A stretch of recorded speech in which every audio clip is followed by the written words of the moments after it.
30 லட்சம் ரூபாய் பெறுமதிமிக்க ஐஸ் போதைப் பொருட்களுடன் 2 சந்தேக நபர்களையும் கல்முனை விசேட அதிரடிப்படையினர் கைது செய்துள்ளனர்.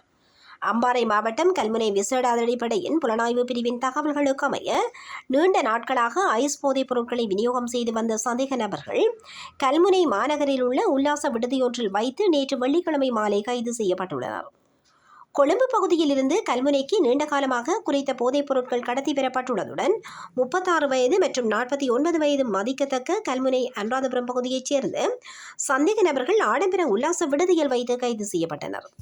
குறித்த போதைப் பொருட்கள் பொலித்தீன் பைகளில் உரையிடப்பட்டு மிக சூட்சுமமாக கடத்தி பெறப்பட்டுள்ள நிலையில் கல்முனை விசேட அதிரடிப்படையினர் கைப்பற்றியுள்ளனர்.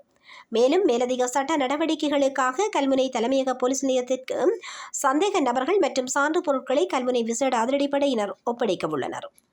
மேலும் இந்த நடவடிக்கையானது விசேட அதிரடிப்படையின் கட்டளை அதிகாரி பிரதி போலீஸ் மா அதிபர் வருண ஜெயசுந்தரவின் பணிப்புரைக்கமைய அம்பாறை வலய கட்டளை அதிகாரி போலீஸ் அத்தியட்சகர் ASP குணஸ்ரீயின் அறிவுறுத்தல்களுக்கமைய மட்டக்களப்பு அம்பாறை மாவட்ட உதவி போலீஸ் அத்தியட்சகர்களான சம்பத் குமார அசித ரணசூரிய ஆகியோரின் வழிகாட்டுதலில் கல்முனை விசேட அதிரடிப்படை முகாம் பொறுப்பதிகாரி போலீஸ் பரிசோதகர் RDCS ரத்நாயக்கா தலைமையிலான அதிகாரிகள் இந்த நடவடிக்கையை முன்னெடுத்திருந்தமை குறிப்பிடத்தக்கதாகும்.